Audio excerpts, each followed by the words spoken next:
Assalamualaikum warahmatullahi wabarakatuh. Selamat pagi anak-anak.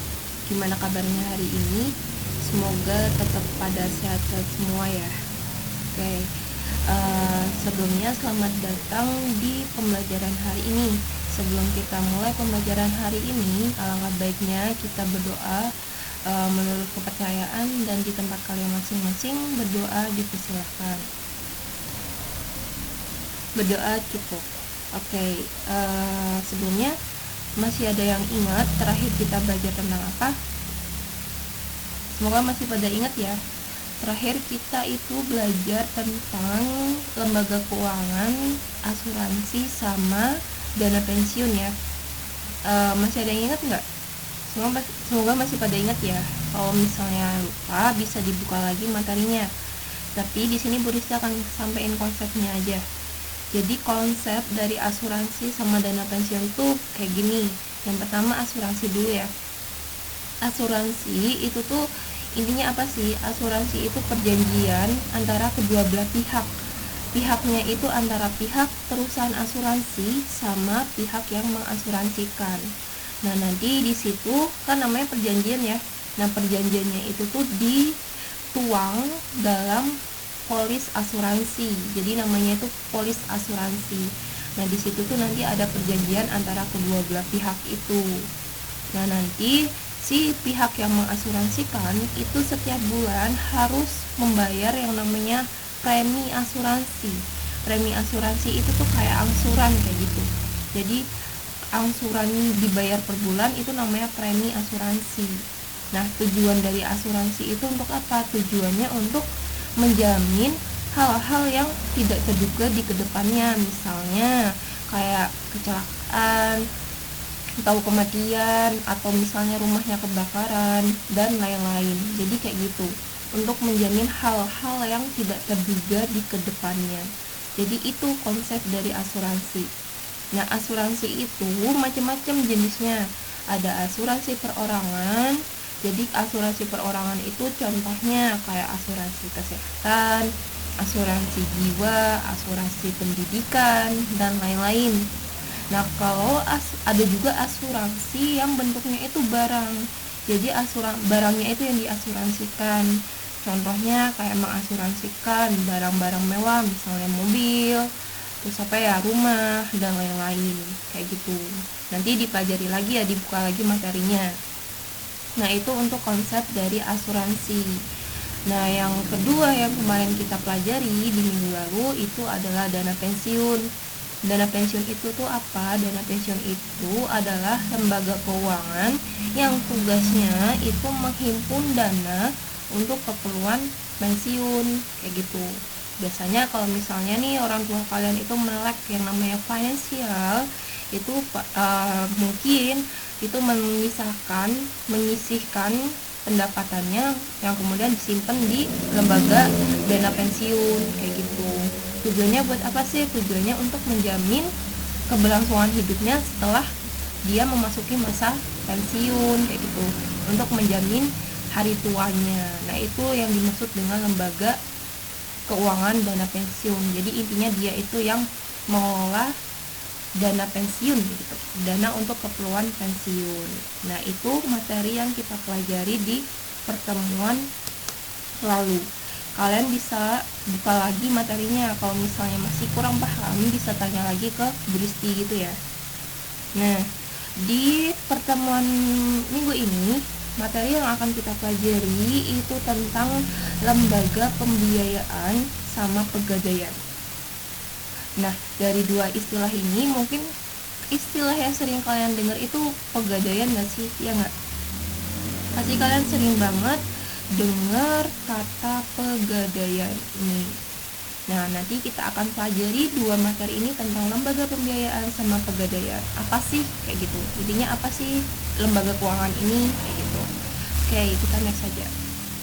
Nah, materi yang akan kita pelajari yang pertama yaitu tentang lembaga pembiayaan. Langsung aja.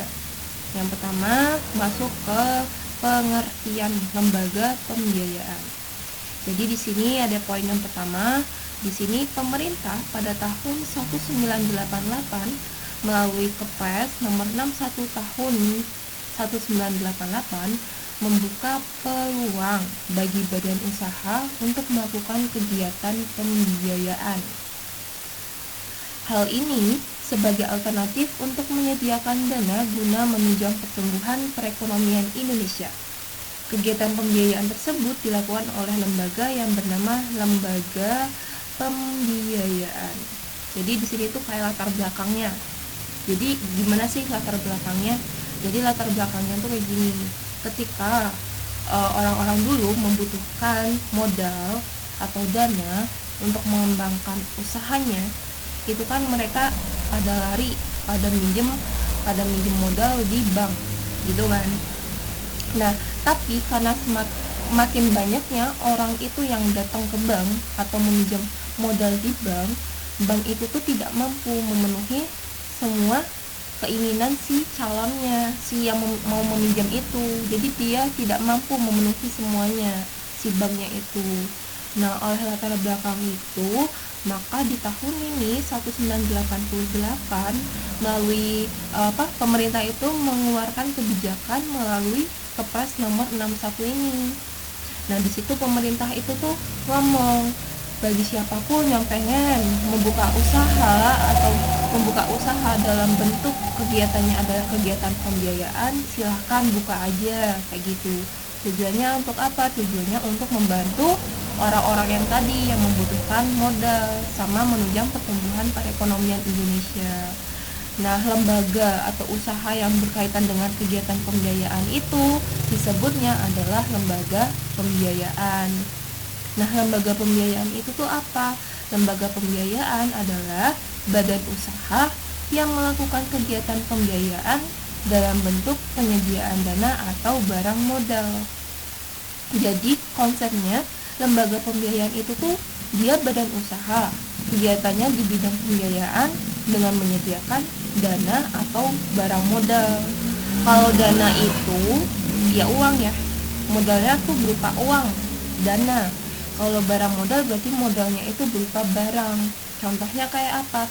Contohnya kayak misalnya peralatan pabrik, mesin, dan lain-lain. Intinya barang yang digunakan untuk proses produksi. Nah, ini definisi dari lembaga pembiayaan. Gitu ya. Nah, sekarang kita next ke unsur dari lembaga pembiayaan. Unsur dari lembaga pembiayaan itu ada 6 hal ini.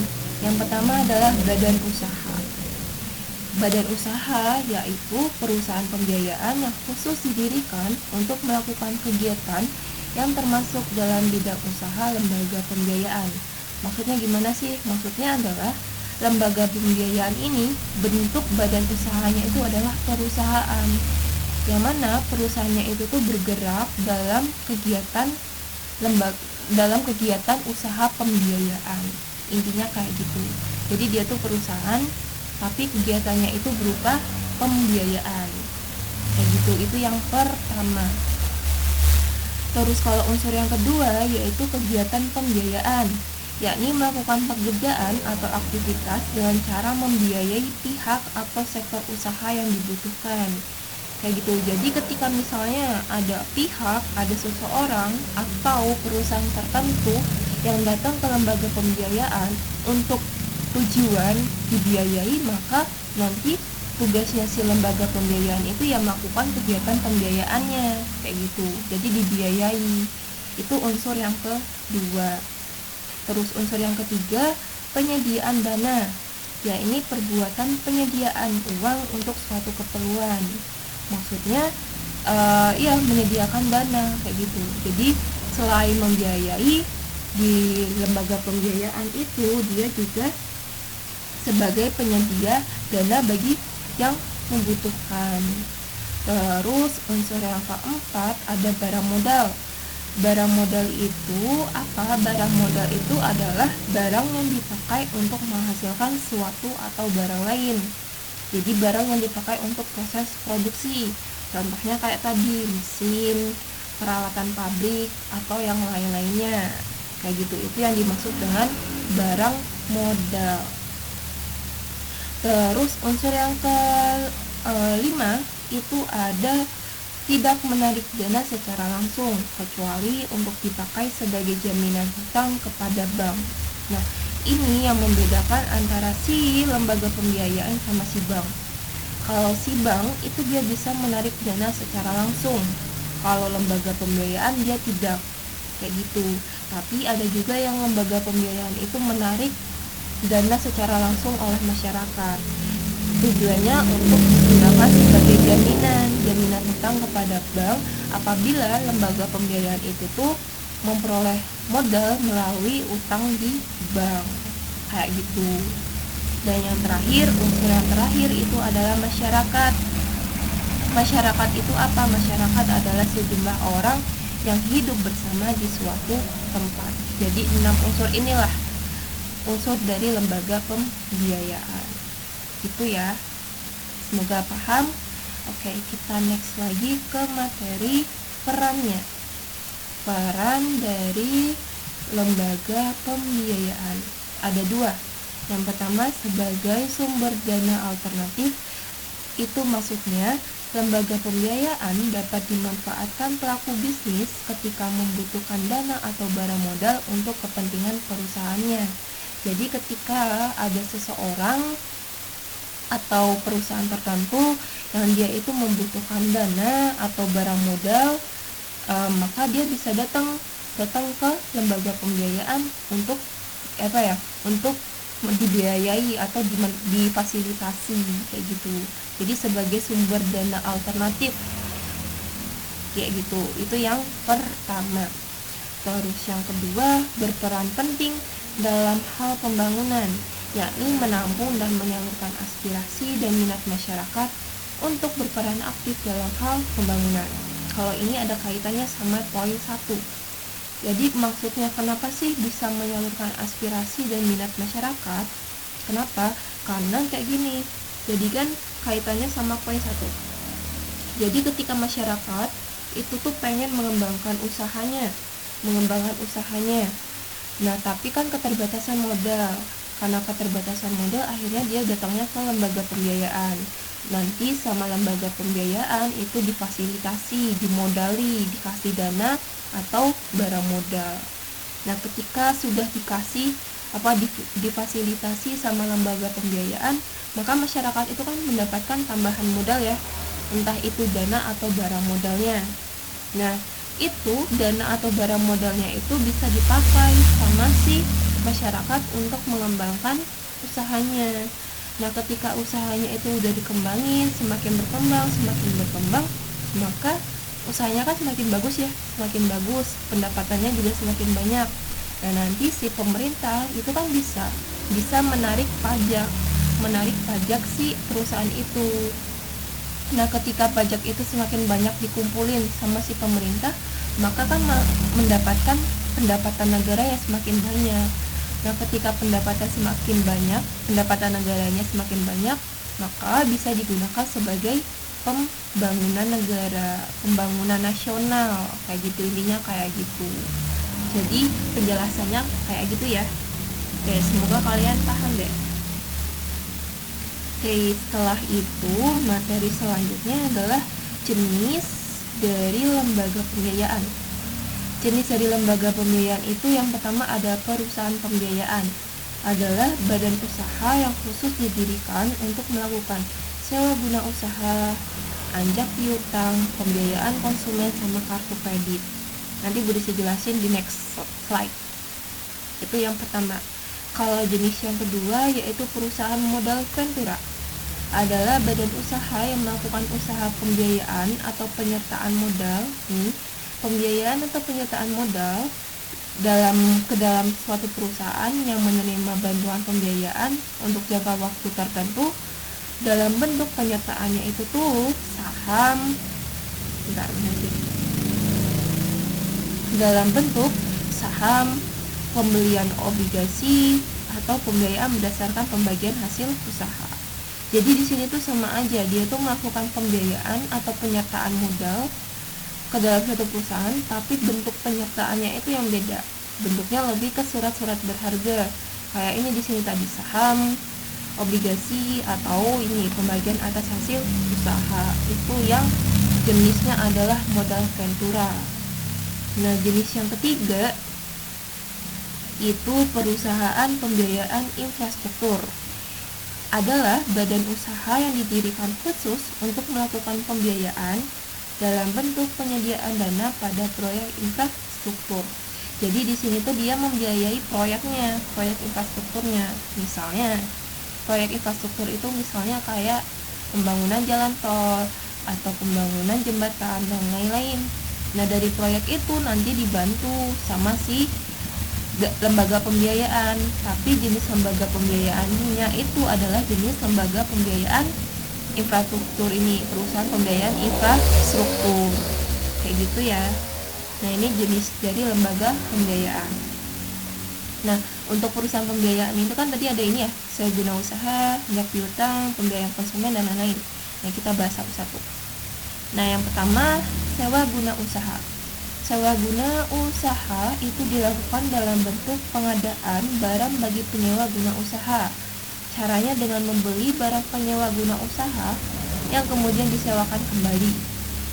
Penyewa guna usaha ini akan membayar harga sewa dengan cara mengangsur atau sesuai dengan kesepakatan bersama. Jadi contohnya kayak gini, kalau misalnya dicontohin. Contohnya tuh kayak gini. Misalnya nih, kalian itu punya usaha fotokopi. Nah, kalian itu pengen ngembangin usaha fotokopi kalian kayak gitu. Nah, ketika pengen ngembangin usaha fotokopi itu, kalian membutuhkan mesin fotokopi baru.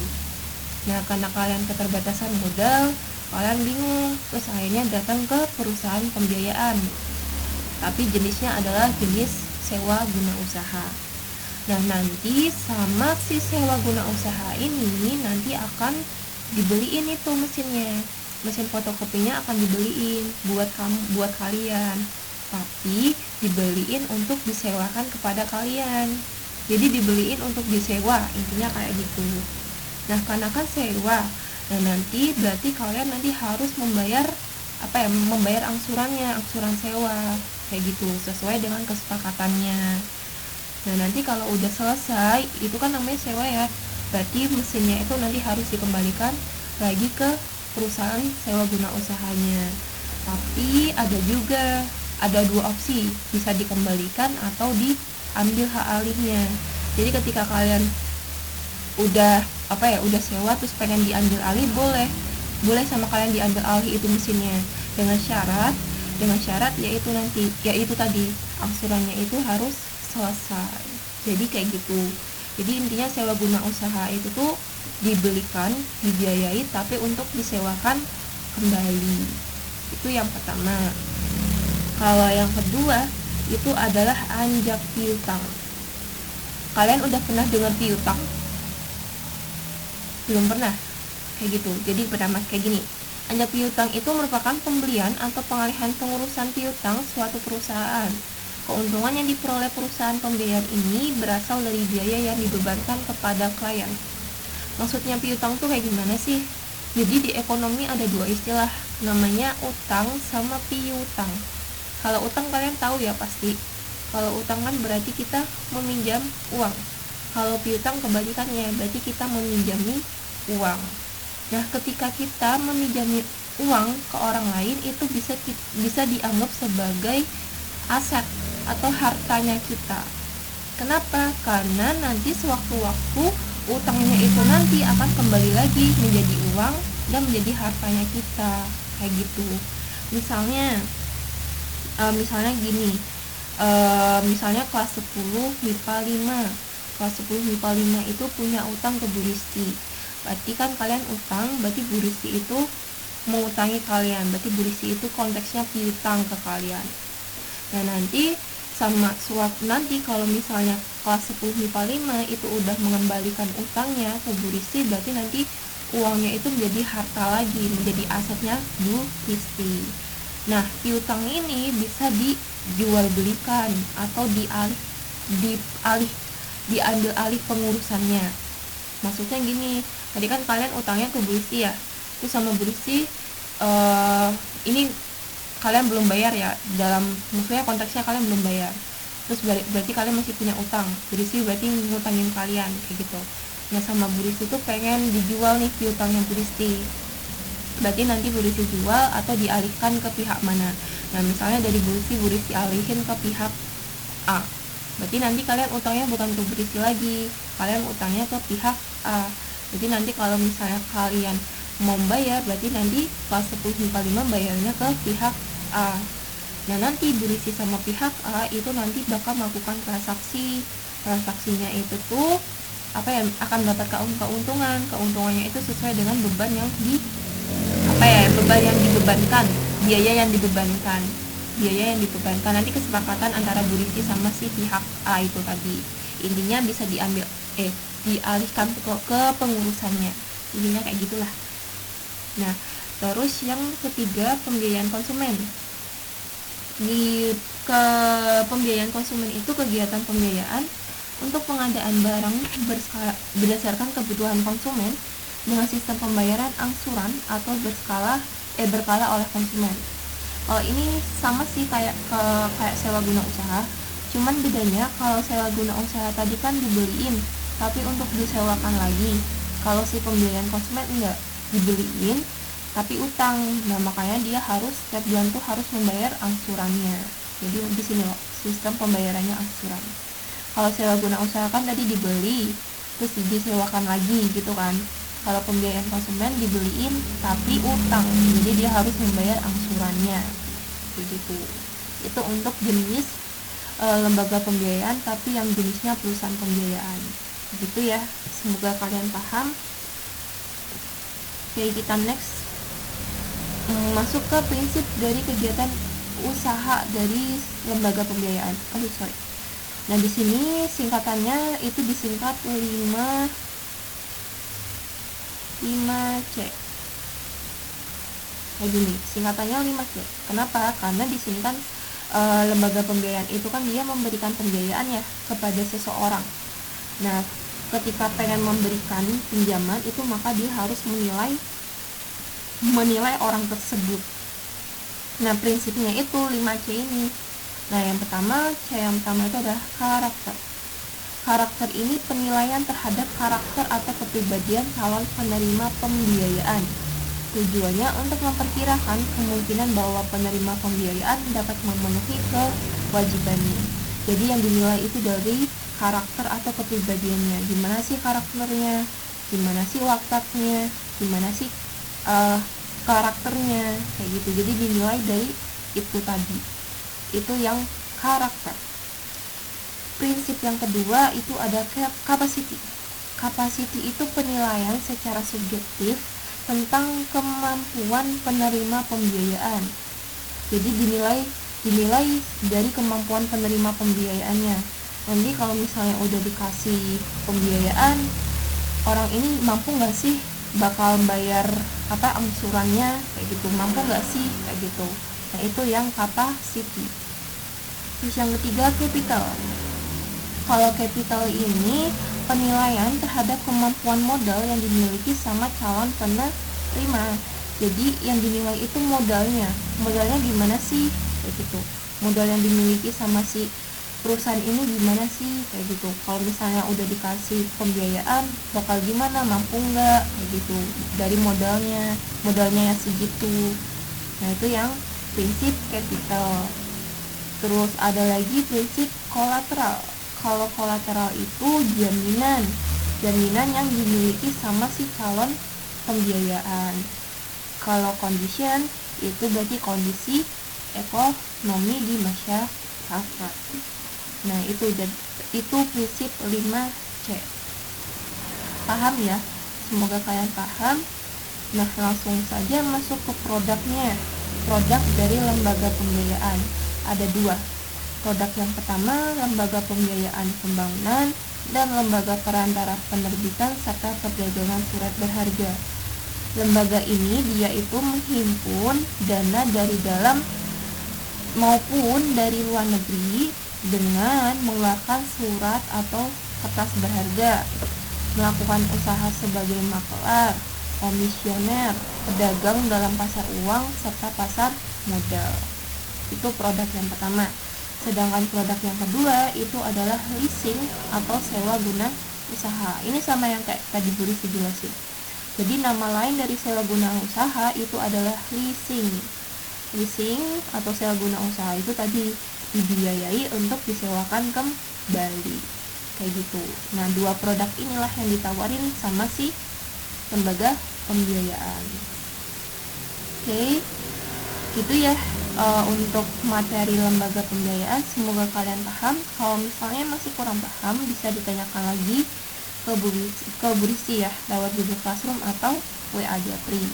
Oke, kita masuk lagi ke materi pegadaian. Kalau pegadaian pasti udah pernah dengar ya. Kalau pegadaian itu konsepnya gimana pasti kalian udah pada dengar deh. Oke, kita masuk aja ke pengertiannya. Jadi pegadaian itu adalah lembaga keuangan bukan bank yang memberikan kredit dengan cara khusus, yaitu melalui hukum gadai.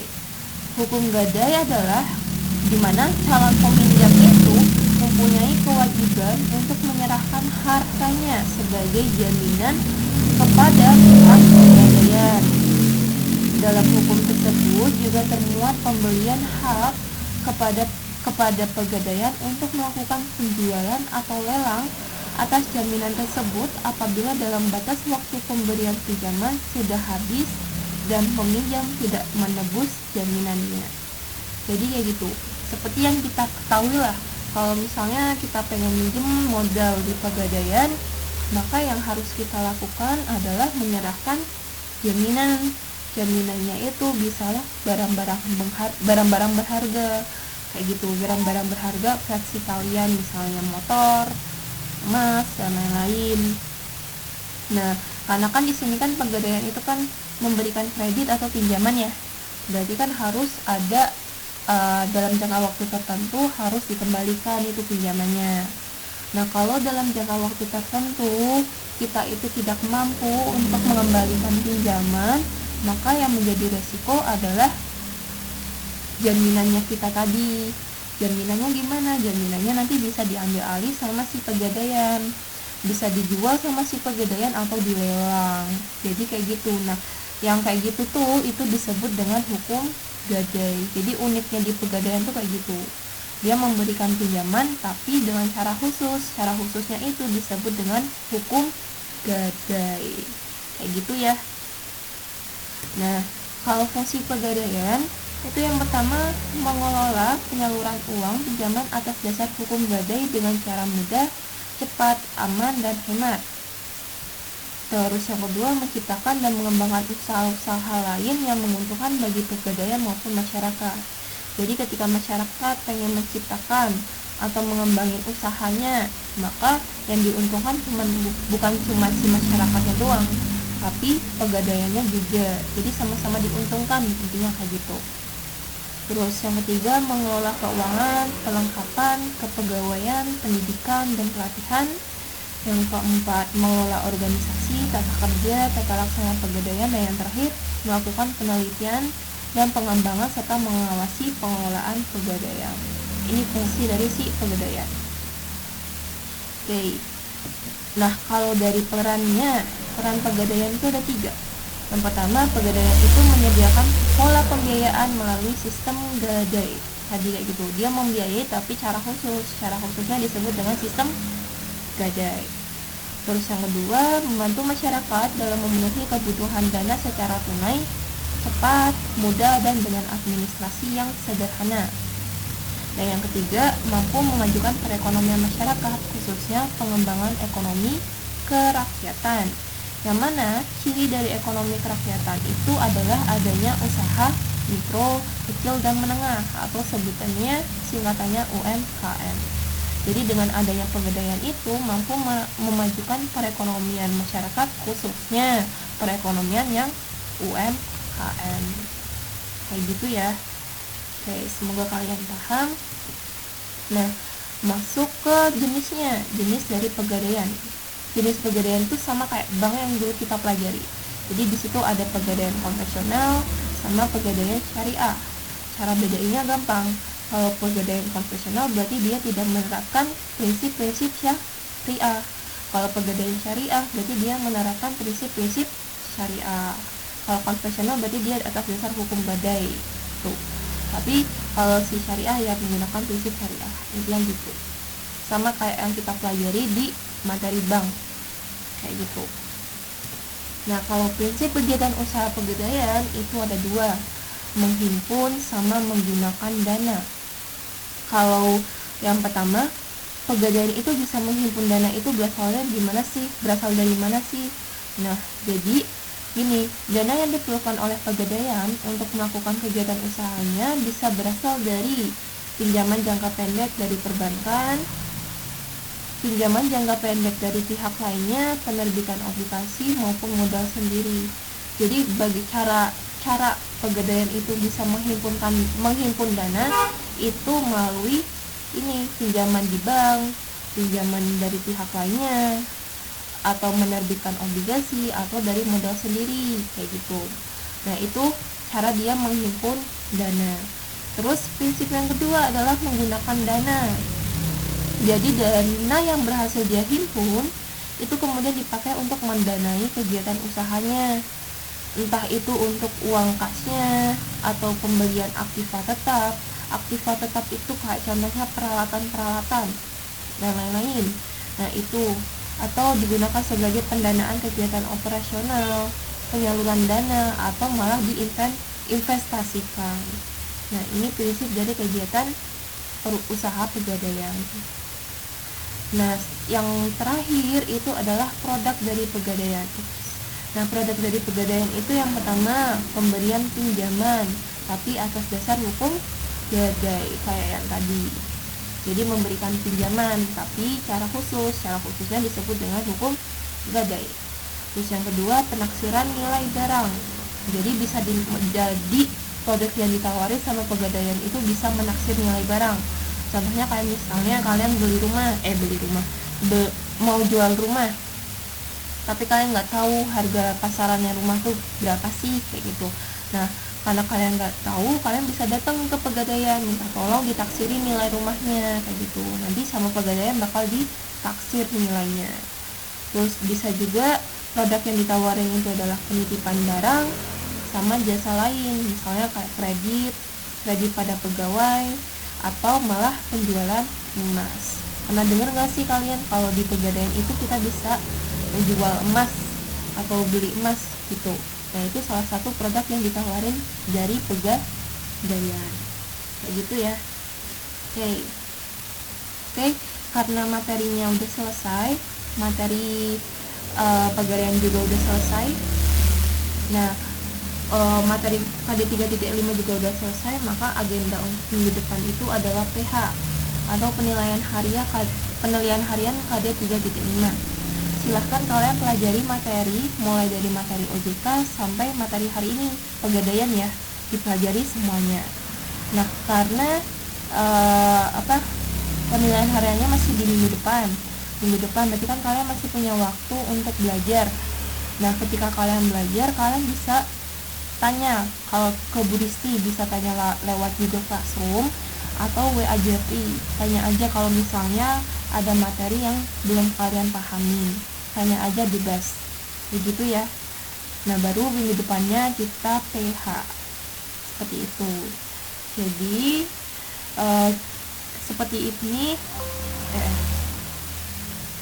Jadi seperti ini pertemuan untuk hari ini. Kesimpulannya, untuk hari ini kita udah belajar tentang materi dana pensiun, tentang lembaga pembiayaan sama pegadaian.